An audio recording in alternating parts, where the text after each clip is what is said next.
Hey guys, so today's video is kind of not a response video, not necessarily a response video. It is inspired by a video that I just recently watched from Amelia, and I will link the video down below. But basically, she is just asking a question about hoarding makeup. And I tried to sum it up best I could, and I have notes here, so I'm probably going to be looking at those. But she wants to know, why are there so many people in the beauty community exhibiting behaviors typical of hoarding or diagnosable mental illness? And before you get upset or offended or anything, I think you need to watch her video because it's very thoughtful and insightful. She's a very intelligent young woman, and I love hearing her thoughts on things, and she's not trying to like throw stones or cast judgment or anything like that. She just herself, she is a self-proclaimed hoarder, and she said that it's interesting to her, and she's studying psychology or psychiatry, or not psychiatry, I don't know. Check out her video. But anyways, so she finds it interesting that, say for example, I'm totally making these numbers up, but say for example you have 20% of the population are hoarders, but for some reason in the makeup community there's like 50% of people exhibiting these types of behaviors. So her thoughts are very interesting, so don't start talking crap before you know what she's meaning and saying. And anyways, so I was intrigued by that video and the thought process on that, and I had a few thoughts myself, and I kind of wanted to just run through them. This isn't one of those videos where I'm making some kind of judgment and saying anybody's right or wrong or good or bad.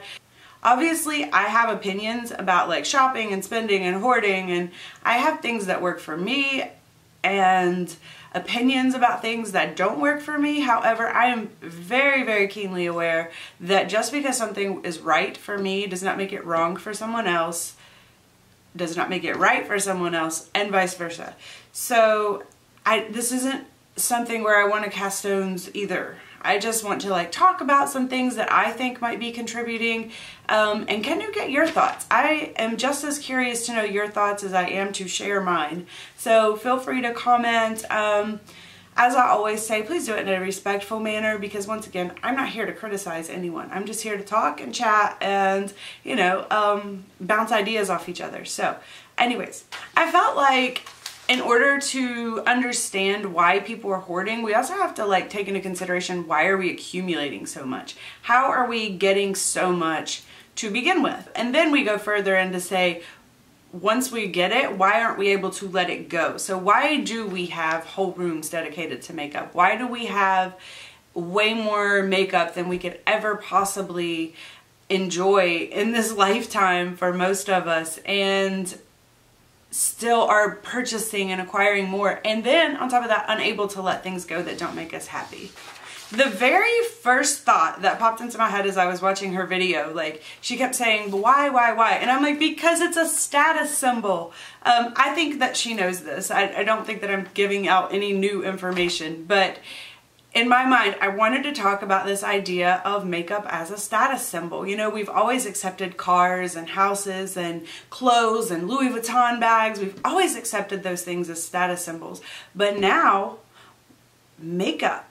We need to add makeup to the list. And that's kind of fascinating to me. And it's fascinating to me for a variety of reasons. And I want to talk about those. So we'll get to those. Anyways. So large collections have become a status symbol. If you don't know the definition of a status symbol, and I actually have two here because I found them both intriguing. One, I don't remember the dictionary, but it was the first Google result. And it says a possession that is taken to indicate a person's wealth, high social or professional status. And then the second one is from Cambridge, and it says a thing that people want to have or do because they think other people will respect or admire them for it. Interesting. There was something from each definition that I found fascinating. And the first one, not fascinating, but intriguing. I don't know. Bear with me. Professional status. People are... So the first definition contained the phrase professional status, and I think that that's really interesting on YouTube because a lot of people are self-proclaimed gurus. They're, I'm including myself in this, we are reviewing makeup, we are teaching tutorials, we are showing other people how to use makeup. So doesn't it make sense that if we need a whole lot of makeup to tell people that we know what we're doing? I'm going to use this Urban Decay Naked palette that I bought, okay? I had the Urban Decay Naked Basics palette and I hated it. I didn't like the formula. I thought it was mediocre in comparison to the rest of my collection. And I kept getting comments on videos that, like, I would make a comparison of a shadow and they're like, yeah, but have you tried the Naked palette? And I'm like, no, I haven't tried the Naked palette. I don't like the basics. Why would I try the Naked palette? And I just felt like, for whatever reason, people were questioning my judgment because I hadn't tried this very, very specific palette. So I ended up going to buy it. It was exactly like the Naked Basics palette. I didn't like it. Blah, blah, blah. And I just didn't like it. And then here I was. Now I have Naked palettes that I don't like. So anyways, what I think is happening is people are erroneously equating a whole lot of makeup to someone's ability to professionally review or apply the makeup. So just because someone owns a whole big room of makeup doesn't mean they're good at reviewing. It doesn't make them good at applying. It can be that, but I know plenty of people who own tons and tons of, or I watch plenty of people on YouTube who have tons and tons of makeup and they're not very good at reviewing it. They may be great at other things, but they're not very good, in my opinion. They don't give me the information that I want when I'm watching a product review. So I think that, you know, that's a sort of mistake that we make, is to assume that someone with a huge amount of makeup is good at either applying or reviewing. Anyways, so that was kind of my thought on the professional aspect of it. And then there's another aspect in the Cambridge Dictionary that says respect or admiration. And I think the respect kind of goes back to the professional thing, so I'm not going to touch on that too much. But let's talk about admiration. You know, let's keep it real. Like, we want people to think that we are awesome, regardless. I mean, we just do. It's not just on YouTube. In real life, everywhere we go, like, we want people to like us. That's a general human, pretty much general human condition. I mean, things can happen to us and change that about us, but pretty much when we're born, we want people to like us. We want our mommies to like us. We want our daddies to like us. We want our friends to like us. We want strangers to like us. We just do. So a lot of times we go about, like, wanting admiration from people and wanting people to like us so much, but, like, we do things to impress them. And one of the ways that we can do things to impress people is to own stuff. I mean, that's just a real, like, I don't love that about life. Like, I don't think that that's awesome, and I don't necessarily think that that's, like, a good way to impress somebody. However, that's real. If I'm having a bad day, I can go out and buy something impressive, like a cool new car or whatever. People are going to tell me, oh man, look at that car. Wow, awesome car. They're going to pump my ego up all day long because I bought this new thing. So the same concept applies on YouTube. I can go out tomorrow and buy the hottest new palette or something that everybody's interested in, pop up a video, and everybody's gonna be like, oh yeah, cool, I wanted to try that palette. I've been dying to try that palette. So it's a very easy way to get that admiration from people and get that interest from people that we might not otherwise be getting. So that was like the most interesting of my thoughts. Then I also went back to, like, marketing tricks. I think we've all talked about marketing tricks. We kind of know. I feel like we all know, especially if we're watching YouTube, I feel like we all are starting to understand more and more of how marketing affects us and how, like, important it is to actually be aware of some of the psychology behind marketing. So that's another reason we're really bringing stuff in. Then we have, you know, people are genuinely, like we talked about earlier, they want to start their own YouTube channel. They want to be thought of as a guru. So they feel like they have to have all of this makeup for, like like I was talking about the Urban Decay palette earlier, you feel like you have to have it. Like, I don't have a choice. I have to buy this palette. If I want to be able to talk about anything else, I have to buy this palette. So yeah, I don't see a real solution in that, but that's just a thing. So I feel like that kind of touches on, you know, some of the reasons that we're bringing stuff in. And then I think, why don't we want to get rid of it? And I feel like once again, you're coming back to this whole idea of a collection, which, you know, the big collection impresses people. And for example, I have a Too Faced chocolate bar palette. I don't like it. I bought it for the same reason I bought the Urban Decay palette. I don't love the Too Faced chocolate bar palette, but however, there's parts of it that are usable and are good. So I don't want to get rid of it because I'm like, parts of it are usable and good, and I feel like I kind of need to keep it in my collection just in case anybody's ever like questions my credibility and wants to know what I think about the Too Faced chocolate bar palette. I think now, you know, that's probably not the best example because most people are kind of like, yeah, whatever, and over it, but that is a reason that I have held on to it as long as I have, is because people still, you know, use that as a standard. So I might need to reference that palette. And yeah, but that brings me to the third idea why we don't get rid of things, is because we need to get the value out of our bad decisions. So for example, I'm gonna use a lot of personal stories here. My house burned down, not many years ago.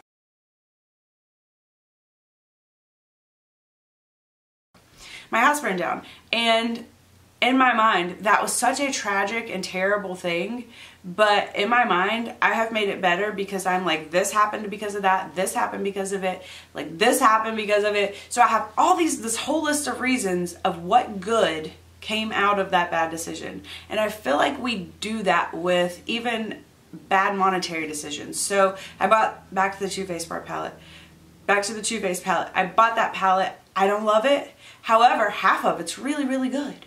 And I do like some of the shadows in there. So I'm like, well, yeah, if I keep it, I can, you know, reach for those shadows and I can at least get that much of the value out of the palette.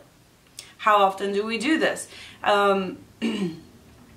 We buy the wrong shade of foundation. We don't want to get rid of it. We'll buy a mixer to mix the foundation. Sometimes I think this is a good thing that we're trying to not be wasteful, but then other times, you know, especially when we have huge collections where we're never going to get through them anyways, it's just kind of a hindrance and causes a lot of mental and emotional clutter that we're not really taking as seriously as we should. I think another thing about trying to get the value out of our bad decisions, I don't think that humans, or at least in our culture right now, are entirely comfortable with being wasteful. I know there are people that fall outside of this range, but I think for the most part, most of us don't like the idea of just being wasteful. And so we try to compensate for it. And I think that once again, you're holding on to something because you think you can get some use out of it. So, you know, that all falls into that same kind of category, I think, but that's just another idea to throw into the pot. I think another thing that we do is we fail to truly understand how long it takes to use up a product. I've been panning for a long time, and last year I had a Makeup Forever palette and I started working on it and it was going fast, and I'm like, man, I can use this in a whole year. I knew that I could use this 9-pan palette in a whole year. But at the end of the year, after using it literally like every day, I used that palette so much and it was like halfway done. Maybe, so that palette could have lasted me 2 years. Even with all of my experience panning, I would have never guessed that that palette could have lasted me 2 years. So I think that we grossly underestimate how long it takes us to use a product. I have like 20 blushes or more, I think. It's 20 years of blush for me. I know that because it takes me a year to use a blush. So I think that that's one of the reasons why you see a lot of people who join the panning community. It's like almost, they're in the panning community for like a year and then it's like, no bye, no bye, because they realize, holy crap, I have way too much stuff that I'm never going to be able to use. And if I keep bringing stuff in, it's never going to get used. Like nothing's ever going to get used, and then you're back to wasting again. So yeah, I think that that's another reason that we're reluctant to let things go, is because we don't realize exactly how much we have. So to sum up my thoughts on this, first I want to remind you again that I'm not trying to like cast judgment or throw stones. You can't throw stones when you live in a glass house, or you can, but yeah, you know what happens after that. So I am part of this community as well. This is part of my struggles as well. These are things that I think about, and you know, I try to find this balanced position where I'm buying makeup, but I'm considering how much I can use, and you know, I'm considering what I need and want and what's best for me in my life. And I think that, you know, that's all we can really do. So I'm not trying to tell anybody you have a problem. I'm just talking about some of the ideas that are creating sort of what we're experiencing right now. And one of the last ideas I kind of had thought of is, you know, when I'm a little bit older than a lot of you guys here on YouTube, and when I was growing up, you know, we didn't have a lot of social media, but, you know, so we were taught how to deal with peer pressure. But we were always taught, you know, at school or at church or la-di-da-di-da, you never really dealt with peer pressure in your home. You didn't have to deal with peer pressure 24/7, 24 hours a day, 7 days a week. You didn't have peer pressure like at your fingertips to go do something or to be something or to inspire you, or you know what I mean? You just didn't have that. Opening yourself up and putting yourself on YouTube, you know, is another thing. Like 10 years ago, 5 years ago, before I started YouTube, nobody ever saw my makeup collection. My friends, like 3 or 4 of my friends that came and actually stayed at my house occasionally, would see my makeup collection.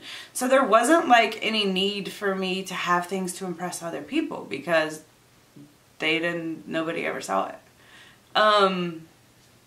Yeah. We would talk about what we have, and you know, this product's good and this product's good, but I didn't need every single product. So it's interesting now that we're bringing the world into our homes, how it's creating this 24-hour-a-day peer pressure situation, and it's really exacerbating like fear of missing out and all of these other things. So that's kind of an interesting idea to me. It's something I feel like a lot of people talk about, and but just thinking of YouTube as like this peer pressure community, as opposed to, it's not just a beauty community, it's a peer pressure community. That's interesting to me, and that's one of like a marketer's greatest dream. So just be careful who you're following on YouTube. If you're concerned about any of these things, or overbuying or honesty or any of that, just be careful. Don't follow people who make you feel pressured to be or do something like them. Yeah.